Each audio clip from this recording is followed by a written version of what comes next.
Vine locomotiva după o oră și 25 de minute.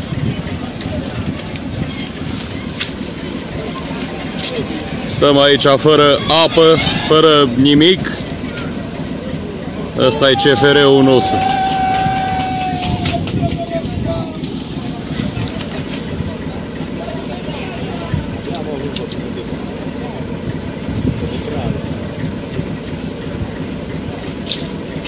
Să chinuie săracii să-l cupleze.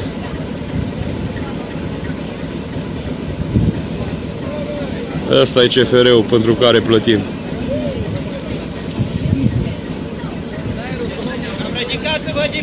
Servus! Nu te teme, nu te teme! A fost să facem pișu!